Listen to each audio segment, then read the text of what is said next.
Goeiemôre en baie welkom op hierdie Sondagmôre. En soos die Here so alom teenwoordig is, bring hy vanoggend vir jou 'n boodskap. Die boodskap is, ons moet regtig soos 'n dienskneg wees. Nou, wat ek daarmee bedoel is, wat is 'n dienskneg? Wat is 'n slaaf? Kom ons kyk na Josef as 'n voorbeeld. Josef word in 'n huis groot waar sy pa by baie vrouens geslaap het en hy is klomp kinders in die huis.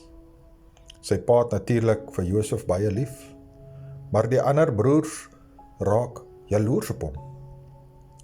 En hulle gooi hom eers in 'n put en toe word hy verkoop aan iemand anderste. Josef se lewe bestaan om 'n slaaf te wees. 'n Slaaf kry geen salaris. Jy kry geen danksegging. Jy moet net ja antwoord op alles.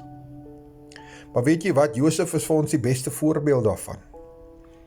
Want hy doen alles wat hy doen met oorgawe. Hy dink nie, omdat ek nou 'n slaaf is en ek is so sleg toebedeel, dat ek maar daai sonde gaan doen nie. Nee, hy kry homself nie jammer nie. Hy stel homself as die minste, maar hy stel God as die hoogste en die grootste in sy lewe. En dis waar ek en jy vanoggend oor gaan gesels. En ek kyk na die woord in Romeine 16, wat sê, weet julle nie, dat aan wie julle julself as diensknegte tot beskikking stel, om hom gehoorsaam te wees. Julle diensknegte is van hom aan wie julle gehoorsaam is nie. Of van die sonde tot die dood, of van die gehoorsaamheid tot geregtigheid. Vers 17 sê, maar ons dank God dat julle wel diensknegte van die sonde was, maar van harte gehoorsaam geword het, en aan die voorbeeld van die leer wat aan julle oorgelewer is, en vrygemaak van sonde, het julle diensbaar geword aan geregtigheid.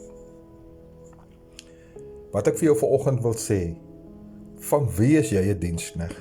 Wees eerlik met jouself vanoggend, gaan lees hierdie woord deur, sit jouself daarin, laat die woord u bad vanoggend. In ander woorde, dink vir jouself, jy sit in 'n bad, en voor jou is 'n groot skerm met die hele Bybel in. En jy was jouself met hierdie woord. Al die verse in die Bybel lê in hierdie bad. En jy bad jouself. Kan jy vir jouself dink, hoe duidelik word dit vir jou dat sekere vuilheid nie meer kan wees nie? Jy sien, want baie van ons Christene, ons word deur die bloed gewas, maar ons bad nie daagliks in die woord van die Here nie.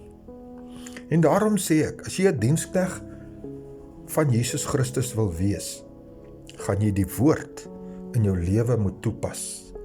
Elke dag, elke uur, elke minuut, elke sekonde.